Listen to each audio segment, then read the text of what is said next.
Sur Radio Crypto, les infos crypto pour ceux qui n'ont pas le temps. Oh my gosh, la news de ouf pour les cryptos, les gars. C'est vraiment une super news qui est tombée hier soir, bien évidemment. On va en parler et je vais vous dire pourquoi c'est une très très bonne nouvelle. Et donc le marché crypto ce matin, il est complètement vert. On va parler de ça, bien évidemment. Accrochez-vous vos ceintures. On a un BTC qui est à 29 200 $. Il prend 3%.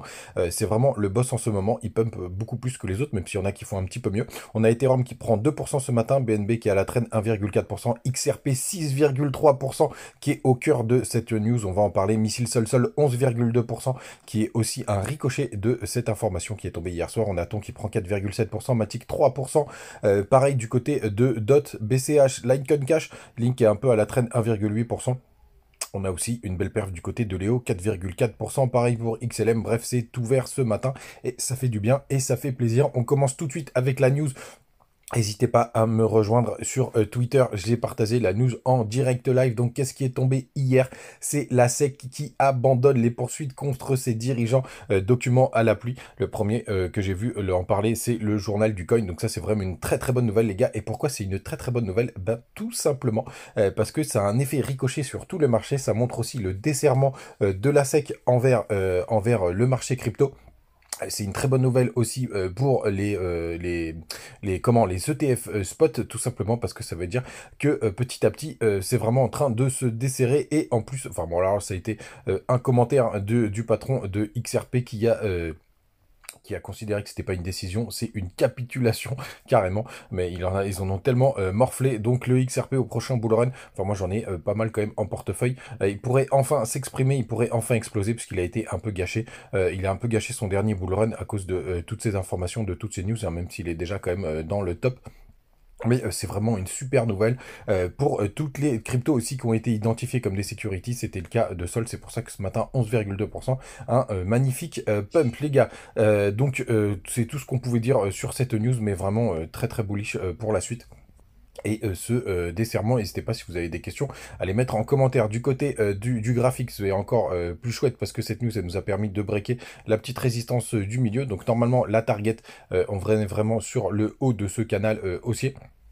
En fonction du jour où on l'atteint, en fonction du jour où on l'atteint, bah, tout simplement, on aura des performances plus ou moins grandes. Et surtout, les gars, et c'est pour ça que je vous mettais Ishimoku, regardez. Et ça, c'est magnifique. On est bullish sur tout, à tous les niveaux. On est au-dessus du nuage, au-dessus de la Tenkan, au-dessus de la Kijun, et la lagging span est au-dessus aussi de tout du nuage. Donc en daily, c'est un énorme signal bullish qui vient de se faire. On n'a pas eu ça, on avait eu ça, hop, hop, hop. On avait eu ça en début d'année quand on avait breaké. Ouais, on l'avait eu la dernière fois, c'était ici quand on était en haut du range pour le coup. Donc on avait commencé en juin 2019. En juin 2019, n'importe quoi. À partir du 19 juin de cette année, on avait eu ce signal. On l'avait eu aussi pendant le pump. Donc très souvent, à chaque fois, on a un magnifique pump qui s'opère derrière. Donc ça, c'est vraiment très très chouette, bien évidemment. Le plus important, ce sera le weekly. C'est pas encore la même histoire, faudra attendre la clôture aussi de cette semaine pour avoir un peu plus d'infos. Mais regardez, on est aussi au-dessus du nuage, on est aussi au-dessus de la Tenkad et de la Kijun. Ce serait aussi un très gros signal. Il nous reste la lagging span qui d'abord doit être passée au-dessus du cours. Et vous voyez, elle est bloquée pour l'instant à l'intérieur de ça. Mais ça, ce sera aussi un énorme signal. Je repasse en daily, tout simplement parce qu'il y a aussi une petite résistance que je voulais vous montrer, qu'on n'a pas encore atteint, qui est sur le RSI, qui sera intéressante de surveiller. Regardez, à chaque fois, on a eu quasiment les tops de marché sur cette résistance, sur ces RSI, en tout cas sur les rebonds, et après on pourra enchaîner, à mon avis, quelques divergences. Il faudra toujours avoir cette correction, selon moi, et la macro, la macro mondiale pourra peut-être aider justement à cette baisse, à cette chute. Pour l'instant, il y a à aucun moment la target entre les 21 000 et les 23 400 $ est annulée, les gars. Donc attention, attention, attention. On n'est pas encore sorti de l'auberge. Du côté des autres news, la Bitcoin dominance qui devrait être plutôt stable. Non, ça pousse encore un petit peu. On n'a pas encore atteint le pic pour le coup qu'on avait connu il y a quelques jours. Mais le BTC, on voit vraiment qu'il reste très très fort dans toutes ces news et dans tout ce bazar. Du côté de notre ami du long short ratio, en plus, il y a pas mal de monde qui sont pas confiants de cette montée, bah, tout simplement parce qu'on a une augmentation des shorts. On est à 55% de shorts. Donc ça, c'est une news très très bullish. Sur le spot, il y a eu un petit pic d'achat, mais on est quand même plutôt stable sur ces derniers jours. Et surtout, les fundings sont négatifs. Ils sont redescendus un petit peu, mais on était passé ultra négatif. Donc ça, c'est plutôt une très très bonne nouvelle. Aussi, puisque pas mal de gens shortent ce mouvement, donc l'alimentent. Du côté de Telegram, n'hésitez pas à nous rejoindre, on partage toujours nos petites news.